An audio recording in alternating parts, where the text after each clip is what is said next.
எபிரேயருக்கு எழுதின நிருபம் 11ஆம் அதிகாரம் 26ஆம் வசனத்தில் தேவனுடைய ஜனங்களோடு துன்பத்தை அனுபவிக்கும்படியாய் அவர் தெரிந்து கொண்டார் என்று சொல்லி பார்க்கிறோம். தேவ பிள்ளைகளே, 3வது மோசவுடைய காரியம் பாவங்களை வெறுத்து தேவ ஜனங்களோடு துன்பங்களை அனுபவிக்கும்படியாக அவனை தெரிந்து கொண்டார்.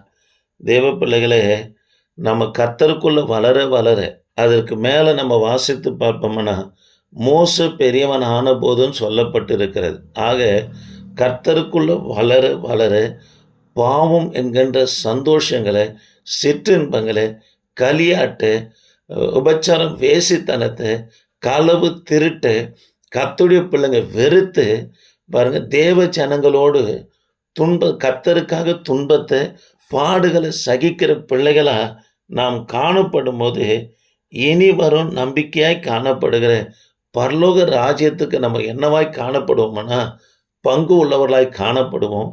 ஜெபிப்போம். கிருபை தேவனே, நாங்கள் உம்மை துதிக்கிறோம். ஆண்டவரே, இந்த வார்த்தையை கேட்குற ஒவ்வொரு பிள்ளைகளையும் ஆசீர்வதிங்கய்யா. தொடர்ந்து உமது பிரசன்ன தயவு எங்களோடு இருக்கட்டும்.